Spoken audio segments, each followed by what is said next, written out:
হিন্দু বাঙালির শ্রেষ্ঠ উৎসব দুর্গাপুজো। এই পুজোতে জাতি ধর্ম বর্ণ নির্বিশেষে পুজোর কয়েকটা দিন আনন্দে মেতে ওঠে। আর এই পুজোকে মুখরিত করে তুলতে বিভিন্ন ক্লাব নিজেদের প্রস্তুতিতে ব্যস্ত। হাতে গোনার কয়েকটা দিন বাদেই পুজো। এই পুজোর ব্যবস্থাপনা নিয়ে রবিবার সাংবাদিক সম্মেলনে মিলিত হন আগরতলার অন্যতম বনেদি ক্লাব এমবিবি ক্লাব। নিজেদের ক্লাব প্রাঙ্গণেই আয়োজন করেন এবং পুজোর প্রস্তুতি, তাদের থিম সহ আনুষঙ্গিক বিভিন্ন বিষয় তুলে ধরেন। এদিন ক্লাব সম্পাদক দাবি বলেন, তাদের 59তম পুজো হতে যাচ্ছে। তাদের থিম থাকছে হারানো শৈশব। তাছাড়াও প্রতিমা মণ্ডপ সজ্জায় রয়েছে পশ্চিমবঙ্গের নদিয়া জেলা সজ্জিত সঞ্জিত দেবনাথ এবং আলোকসজ্জায় রয়েছে আগরতলা জয়রাম ইলেকট্রনিক্স। তিনি দাবি করেন, অন্যান্য বছরের মতো এবছরও বস্ত্র বিতরণ কর্মসূচি রয়েছে। তাছাড়া সকল রাজ্যবাসীর কাছে আবেদন রাখেন পুজোর দিনগুলোতে তাদের ক্লাবে গিয়ে পুজো পরিক্রমা করার জন্য।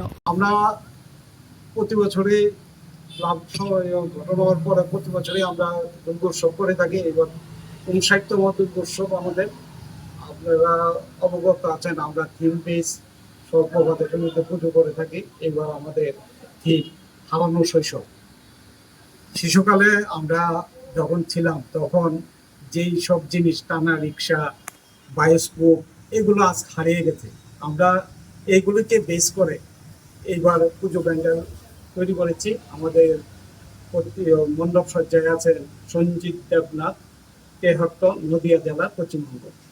প্রতিমা শিল্পীও উনি। আর আলোক সজ্জায় আছেন জয়রাম ইলেকট্রনিক্স, আগরতলা।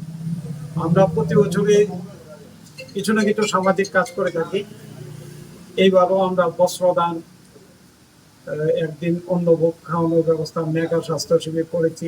আমাদের সবচেয়ে বেশি হলো বিগত কিছুদিন আগে আমরা প্রায় 27 জন প্রবীণ যারা 70 ঊর্ধ্ব, তাদেরকে ক্লাবের তরফ থেকে নাগরিক সম্বর্ধনা দিয়েছি।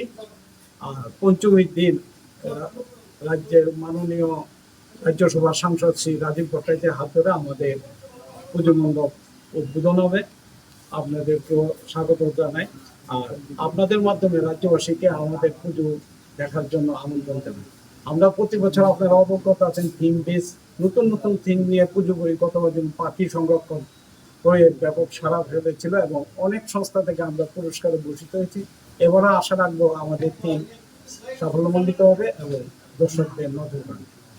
এবারে বছর বাজেট কত? আমাদের বন্যার জন্য আমরা বাজেট কমিয়ে প্রায় 9 লক্ষ টাকার মতো বাজেট করেছি এবং এলাকার যা দেয় আমাদের কোনো জোর জমি নেই, বাকি টাকা ক্লাব ফান্ডের দিকে দিয়ে আমরা